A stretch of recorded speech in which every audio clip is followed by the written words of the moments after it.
Hello, this is Dave with the No Name Show. And like I said, we're sticking with the No Name Show because we haven't named the series yet. So forgive our sloppiness, my sloppiness. Today's topic is what is no contact and why should you choose no contact? I'm basically going to be running through the definition of no contact and sort of giving you a perspective on how to properly do no contact and why we choose no contact.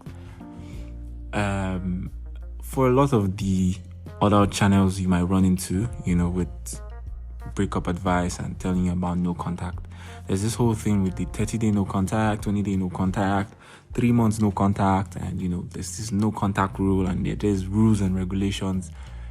They try to explain to you, and it's all very manipulative. A lot of these coaches, understand that you're in a vulnerable state and in a vulnerable position, so you're looking for answers everywhere and anywhere. And trust me, I've been there before. But a lot of these other no contact rules that tell you, okay, wait 30 days, 3 months, they're all just bullshit. Sorry to say, but it's just BS. What we're going to be doing today is breaking down what no contact is, why you should choose no contact, and as we proceed in the series, we will tackle other subjects that sort of relate to no contact, and then working on yourself basically. Once again, you can hit the subscribe button and or the notification button, whichever you prefer, because I can't force you to do anything really, but it will really help the channel out, and it will help us be able to produce more content and see how people respond. And also comment. If you don't think certain things, if you think certain things need to be improved, please, by all means, we can use the feedback. There's no negative review. It's just feedback that, we might not find appealing, but nonetheless, it's free speech. It's a free platform, so go nuts. Now, no contact basically is a period of time where usually after a breakup, you sort of disconnect from your ex as a dumper. So it is a period where you don't contact the person, as it states, no contact, and where it's almost like you don't exist as far as they're concerned, and you sort of just ghost. Now, the reason we tell you to do no contact is because no contact is for you and not for them. Now, people who want your money and who want to be manipulative, and take advantage of you as a person who's going through this incredible grief and, dealing with all these emotions whose world is coming, I'll tell you, do 30-day no contact, do 2 months no contact, or, pay for my coaching course, and I will tell you what to say, how to text your ex back text, the right things to say. Nah, all that stuff is all just gimmicks. It's I've forgotten the word because I'm usually more articulate than this, but it's mostly gimmicks. Like, there is no magical ex back text. There's no magical letter you would write to your ex that will make them nah.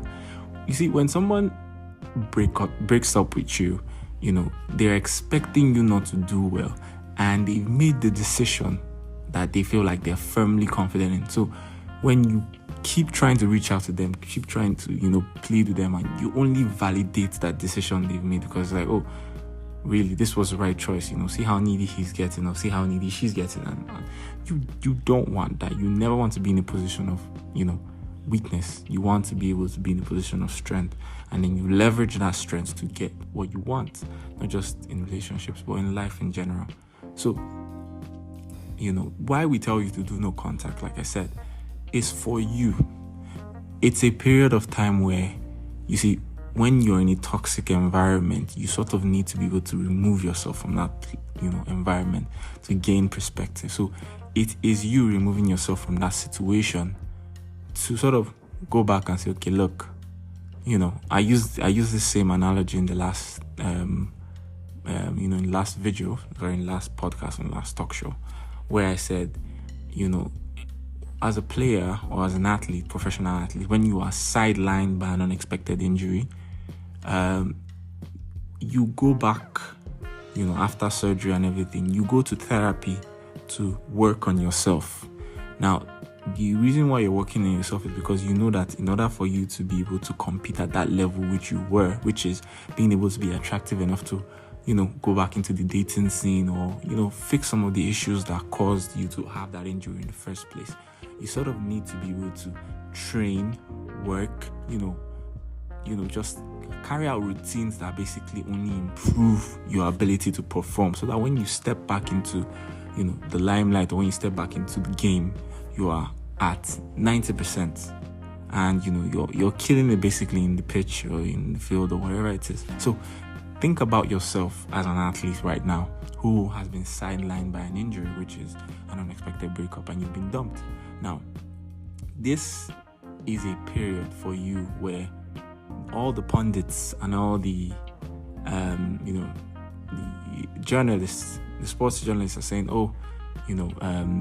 Mike is done. This injury is definitely going to sideline at his age, being 28 or being 25, just basically look at it, gamify the whole process for a bit. And everybody's saying, you can't get over this. And the one person who expects you not to get over it is your ex, who put you in that position in the first place. So think about it like that. Now, you want to be able to prove them wrong, not because you owe them anything, just because you owe yourself to be able to tell these people, look, you said I couldn't do it. Here I am. I'm 10 times better. I'm 10 times more fit. And, I'm playing the best game ever. So that's basically how you should pursue no contact. Take it as a period to, reflect on the things you did wrong in the relationship. Accept the breakup.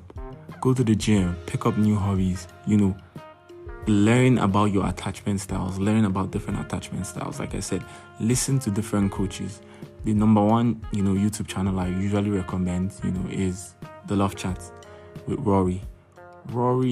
It took me a while to find Rory, but eventually when I did, I just stuck with him. Rory has some of the best content, and he started the same way pretty much I'm starting now, which is he experienced something, he went through the process, and he learned from it, and now he's trying to help other people, and that's basically the same thing I'm trying to do.